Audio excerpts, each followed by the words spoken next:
बुद्ध ने कहा था कि एक खूंखार जंगली जानवर की तुलना में एक दुष्ट मित्र ज़्यादा खतरनाक होता है। इसलिए उससे ज़्यादा डरना चाहिए, क्योंकि जानवर तो केवल आपके शरीर को नुकसान पहुंचाता है, लेकिन धोखेबाज मित्र आपकी बुद्धि को नुकसान पहुंचाता है। बुरे लोग ही आपको ऐसी दशा में ले जाते हैं जहां आपको लगने लगता है कि ये दुनिया बहुत बुरी है, अब यहाँ जीकर भी क्या फ़ायदा है। और ऐसा तब होता है जब आपके साथ विश्वासघात होता है, आपको धोखा दिया जाता है। और धोखा भी तभी दिया जाता है जब आप किसी पर अंधा विश्वास कर लेते हैं।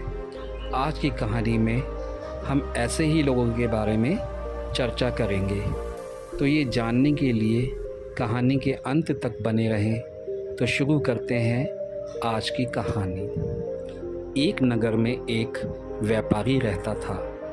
एक समय में उसकी गिनती नगर के बड़े व्यापारियों में की जाती थी, लेकिन अब वह सिर्फ नाम का ही सेठ रह गया था। उसका व्यापार बंद होने के कगार पर था। उसके ऊपर बहुत सारा कर्जा हो गया था और उसकी इस हालत का कारण उसका स्वभाव था। वह बहुत ही शांत और भोला था। वह किसी भी बातों में बड़ी आसानी से विश्वास कर लेता था। उसके इसी भोलेपन का फ़ायदा लोगों ने उठाया। किसी ने उससे पैसे उधार लेकर उसे लौटाया ही नहीं। कुछ लोगों ने ज़मीन और व्यापार पर कब्ज़ा कर लिया। सेठ पहले इन सब बातों को समझ नहीं पा रहा था, लेकिन बाद में उसे अपनी गलती का एहसास होने लगा था। जिन्हें वह अपना समझ रहा था, उनकी सच्चाई का पता चला। अब सेठ खुद को कोसता रहता था और तनाव का शिकार हो गया था। सेठ ने अपनी परेशानियों को दूर करने के लिए हर संभव प्रयास किया। जो जैसे बताता था, सेठ वैसे सभी कार्य करता था। सेठ ने सभी तरह पूजा पाठ, यहाँ तक कि सभी संत महात्माओं के पास जाता और उनके द्वारा बताए गए सभी उपाय भी करके थक चुका था। सोच सोचकर उसकी आंखों के नीचे काले घेरे हो गए थे। तभी उसे रास्ते में एक महात्मा मिले, जो एक आश्रम में अपने कुछ शिष्यों को उपदेश दे रहे थे। सेठ कुछ देर वहाँ बैठ गया था और उसे वहाँ बहुत ही शांति का अनुभव हुआ। तभी सेठ ने अपनी सारी परेशानियां उस महात्मा को बताई। महात्मा ने शांतिपूर्वक सेठ की सारी बातें सुनी। महात्मा ने कहा, आज मैं तुम्हें सिखाऊंगा कि कैसे तुम लोगों से जो चाहते हो वह सब हासिल कर सकते हो। मेरी बात ध्यान से सुनो। जो लोग तुम्हें अपनी बात को बार बार समझाने का प्रयास करते हैं, तुम्हें उन पर ध्यान देना चाहिए।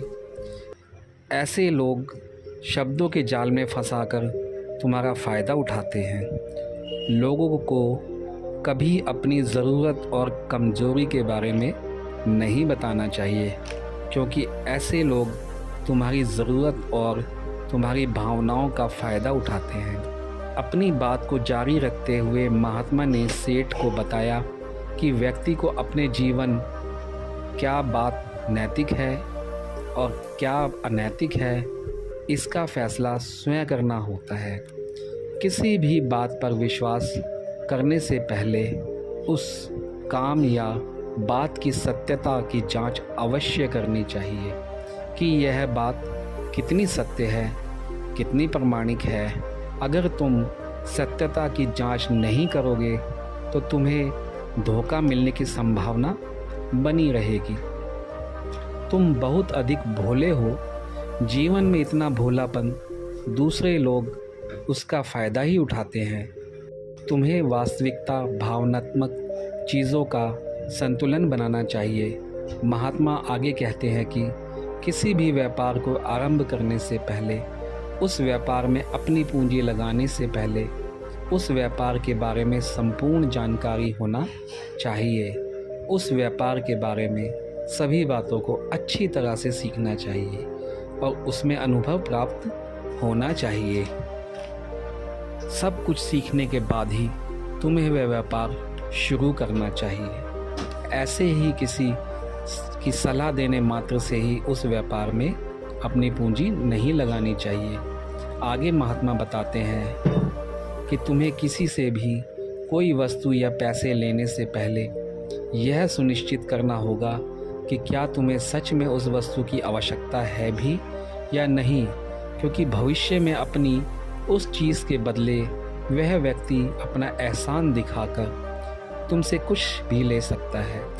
इसलिए प्यार से समझाकर तुम उस वस्तु को लेने से इनकार भी कर सकते हो। याद रखना, हमारा मन कल्पनाओं से भरा होता है, इसलिए हमारी कोई भी मन में सोची हुई बात भविष्य में सच होगी, इसकी बहुत कम संभावना होती है। भविष्य को लेकर जीवन में फैसला न लेकर वर्तमान के बारे में सोचकर फैसला करना, क्योंकि व्यक्ति को अपने वर्तमान में जीना चाहिए, अपने वर्तमान को ठीक करना चाहिए। अगर तुम्हारा वर्तमान अच्छा होगा तो तुम्हारा भविष्य अपने आप अच्छा हो जाएगा। अगर आपको हमारी ये कहानी अच्छी लगे तो हमारे चैनल को लाइक करें और सब्सक्राइब करें। चलो मिलते हैं अगली कहानी में। धन्यवाद। हो गई कहानियाँ